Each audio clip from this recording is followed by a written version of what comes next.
Hey, how's everybody doing? Evan here, owner of the Lombard Loft Airbnb in Baltimore. And today I just wanted to do some videos for you guys and talk to you guys about the big question that's been going on. And that big question is how? So I'm going to break it down. We're going to talk about some statistics. We're going to talk about not necessarily tips, but we're going to talk about the system and how it works and how it can benefit you. And then we're going to talk about making a big purchase. So I'm Evan Griffin, owner of the Lombard Loft Airbnb in Baltimore. Stay tuned with me. So the first thing I want to bring in is and talk about in this topic, which is, of course, how for every how there needs to be a why. And so what is your motivation? I mean, my motivation had a lot to do with this. I mean, just in general, when you ask questions about black ownership, it's pretty obvious that it's not where it needs to be, or it's not something that is being passed down generation to generation. As a normal professional, you start making more money and start having more things to do with your money. And after a while, you sort of want something to hold on to or something to grow as you grow. And so, at a certain level of maturity, buying a house is just a next progressive step. When I got there, I started doing my research. I started reading different materials, and it started with the news and just it was really on the backs of the mortgage crisis and just trying to figure out what was going there. I watched the movie The Big Short. I'm sure a lot of you guys have seen that movie too, and that was pretty eye opening as far as how the system works and how it can be on something that works for you instead of against you. And so came across this article I wanted to share with you guys. It says black home ownership rates hit lowest level since the 60s, and it's unlikely to change in the pandemic. Now, this came out March 2021. At the time I'm reading this, it is 2022. And I mean, it's just a shame because it's like I said, it's evident that that's been happening. So let's try to look at some of the percentages. It says there has never been a time in America's history where a majority of Black Americans were homeowners.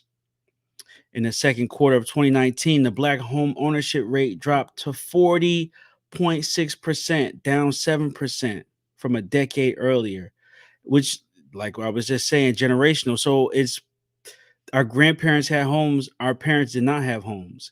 And now the statistics say it hovers close to 44%, while white home ownership is 74%. That's because, I mean, they're retaining their positions, they're retaining their value, and then their houses are being passed down from generation to generation.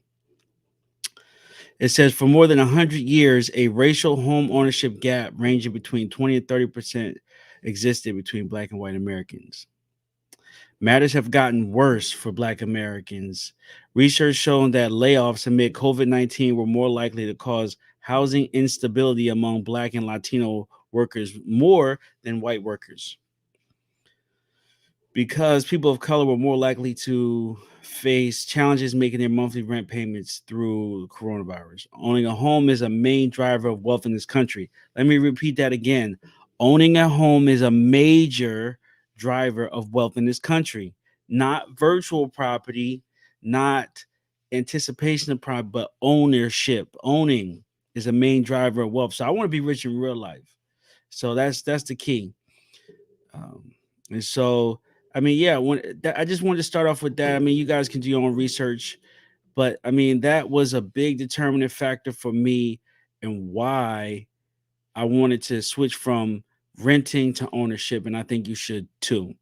And it's a small motivation, but it's a big one because if I have a daughter, I wanted to set an example for her, and I'm also married, and wanted to set an example for my wife, so that way we could build something that to know that we were planting roots because it's different when you are a part of the community and then you take a role to uphold that community, and that's really what we was looking into.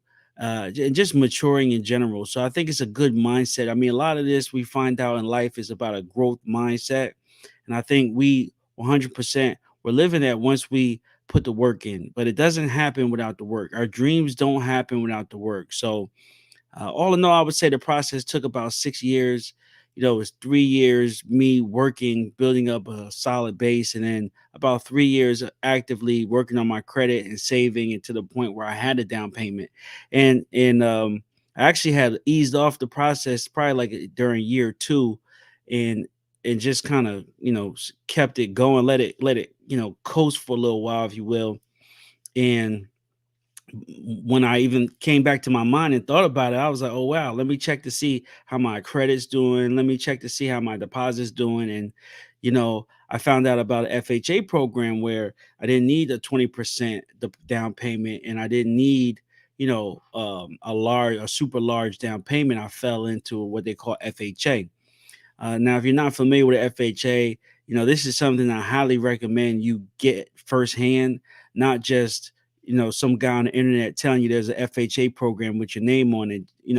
Go to the website, read the material, even check in your community and find out about a home counselor, and then pursue those options if you're looking for, um, a home and getting a home through a program like FHA. All right. Well, yeah. So maybe in the next video, I'll go specifically over what I did here in Maryland and how I approached it.